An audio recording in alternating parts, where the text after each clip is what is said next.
Hello everyone, this is Joe, 4 Soft Corners here, and for today's video, I'm going to be showing off a recent COMC order.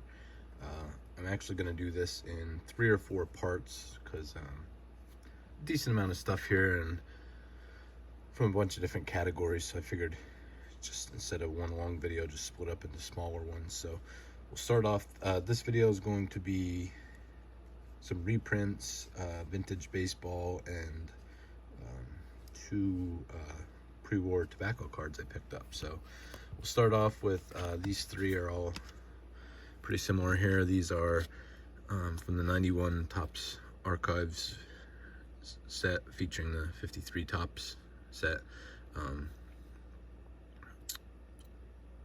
I purchased these cards because for my complete 1953 Topps set, I have everything in a binder except for obviously the cards that are slabbed. So for any of the cards that are slabbed, my solution to fill the hole in the binder is to use the archives cards. So I picked up, I mean, these were all like $1 or less. Well, you'll see then one might have been a little bit more, but yeah, so I had these on in my COMC cards on there for a while. I just finally picked up some other stuff and decided to ship everything. So we have the Warren Spawn. This I've graded because it was a gift from Matt and Tyrus over at THA Card Story. And then this was the Satchel Paige. And then, like I said, this one might have been like $2, obviously, just because it's Mantle. But so yeah, that's just the Mantle card that'll fill the hole in the binder from the slab cards I have. So we have another reprint then. This is from, I believe it's 2011 TriStar OBAC, and this is just the card of Michael Nuff Said McGreevy. So I know he has done a video on his channel before explaining it, but for anybody who doesn't know, this is the name Andrew Nuff Said Cards here on YouTube. This is the namesake for his channel. So I kind of went down a rabbit hole a little over a month ago.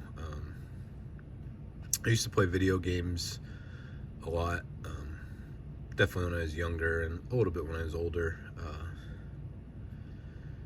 But so I remember playing, it was MLB or MVP Baseball 2005. So obviously it came out in 2005. I remember playing on the original Xbox, and just a fun game. There's fun mini games on it, but anyway, trying to get back into gaming or just another little hobby, to something to pass the time. I decided to pick up an old PS2, pretty much just so I could play that game, just because it's not backwards compatible and anything. And I know I might be losing somebody that's not familiar with gaming with something outside of card talk here, but I'll wrap it up quick. But anyway, I picked that up. I mean, it wasn't that expensive, and it was just a way to play that game. But being from 2005, the game has a large emphasis just in the title screens and a couple aspects of the game honoring the 2004 Boston Red Sox World Series team. So one of the main things, the soundtrack from the game is pretty good, and one of the songs is Tessie by the Dropkick Murphys. So if anybody's familiar with this song, if not, go and check it out because it's a pretty good baseball song. But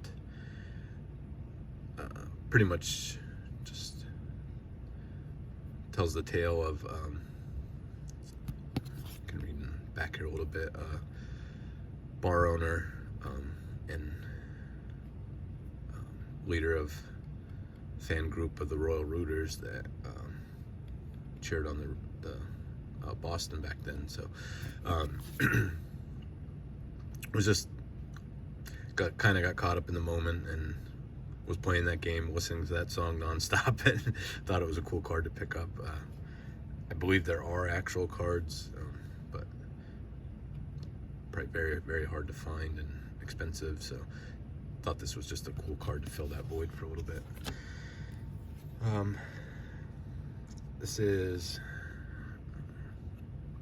player I would say my Tony Gwynn PC, but Tim Raines is another player I'd like to pick some more cards up from, and someone that's, you know, pretty easy to do any kind of playing days run or anything like that, because his cards are not very expensive. So this is an 85 tops Tiffany. So this might have been like $1 or something, so just seemed like a really cheap pickup. In the beginning of the video I said I had vintage baseball. I know most people cut it off at 80, but I mean, there's a whole bigger discussion for another video probably, but in my eyes I feel like the needle can get moved up a little bit at some point. I mean, obviously I know as you get into more and more of the junk wax era, it's kind of, you know, a lot of the reason people wouldn't consider anything vintage. Also just because after 80 tops you have, you know, Donruss and Flair in the game then too. But I mean, next year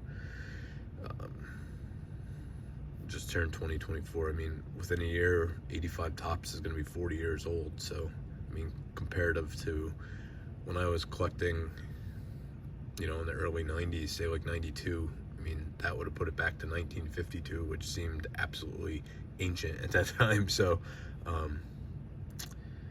you know, at some point, I think it has to move, and I'd be comfortable possibly moving that up to 85, just because, like I said, that's almost 40 years ago. So, let me know your thoughts on that. Like I said, that's a whole other topic and discussion, but just love the 85 tops. Obviously love the Tiffany's, and just super cool Tim Raines card there.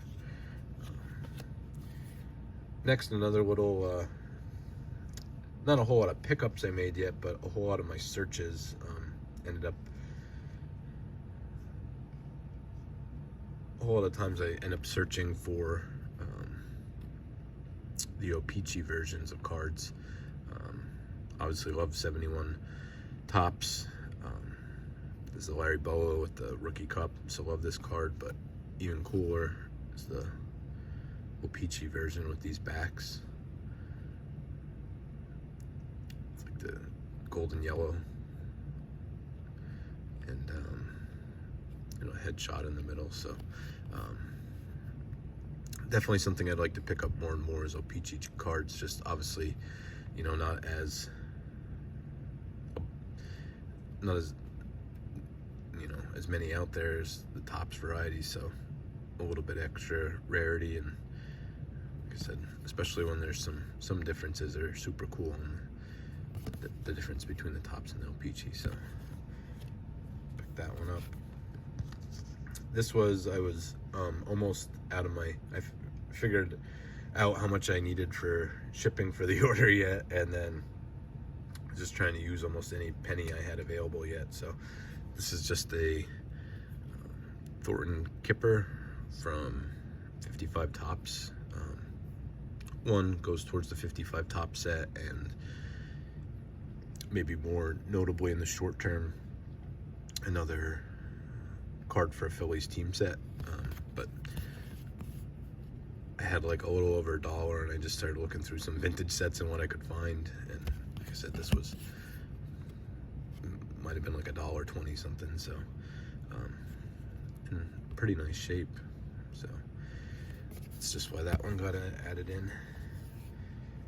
And then last, I have these two pre-war tobacco cards here. Once I had my little bit of a budget of money I had on COMC there, I was looking for cards. I definitely wanted to pick something up pre-war. Once I bought some other stuff, it kind of limited my options, and some of my options to begin with, just realized what was available on there, which there's a decent selection, but you know, a lot of probably the good deals get bought up right away. But just looking at my options, like I said, got narrowed down, and some things that would just be much cheaper to buy on eBay than on COMC. So but I still wanted to end up with something, and found this set, and I thought it was just something kind of unique and pretty cool. So this is the 1910 Turkish Trophies Cigarettes Fable series. It looks like there's 2 series, I guess. This is from series 1 through 50, and then there's the other one says series 51 through 100.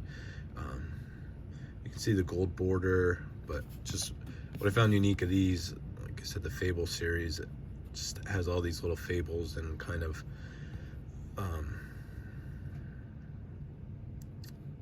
you know, morals, but the way they kind of describe someone when they're trying to get their point across is definitely different than it probably would be today. So this one is called The Cock and the Jewel.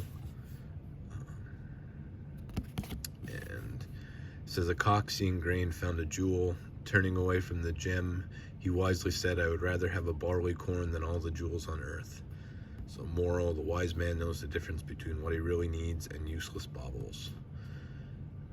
So, you know, some of them kind of just, you know, somewhat wise.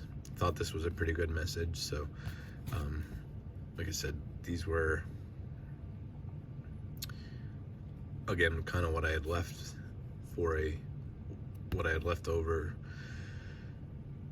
for a little bit of, you know, budget to a lot towards the pre-war side. So there's some other ones that I maybe try and pick up, but thought that one just had a good message on it. But then others are like this. This is, I believe, the Trapper and the Partridge. You can see there. And then this is, a partridge caught in a net said to the trapper, let me go and I will decoy other partridges to your nets. No, replied the trapper, you shall die. There is no punishment too bad for one who would betray his friends. The moral, treachery brings its own punishment. So like I said, some of them might seem wise, some of them are definitely like almost scary cautionary tales to get the point across. But the wording on, there's others that are kind of like similar wording. It's just, found this pretty interesting, and I think each one of these was like less than $4 each. They're actually bigger than what I thought they'd be. I thought they would be, you know, not as wide. So still smaller than a standard baseball card, actually wider but shorter than a standard baseball card. But I was really impressed with just the look on these, you know, as far as the artwork, how it looks in person, and the gold borders. So just thought these were really cool, and, you know, pretty low cost pickups. Obviously a pretty big set, but would like to maybe pick some of those up in the future. But yeah, that's it for this one. I believe I'll do everything else. I think I can get it all in, and maybe it might be 3 more videos from this. But yeah, let me know your thoughts on any of the questions I asked. Let me know what your favorite cards shown here were. Thank you for watching. I'll see you next time. And just remember, any card can be a great looking card, even if it has 4 soft corners. Thank you.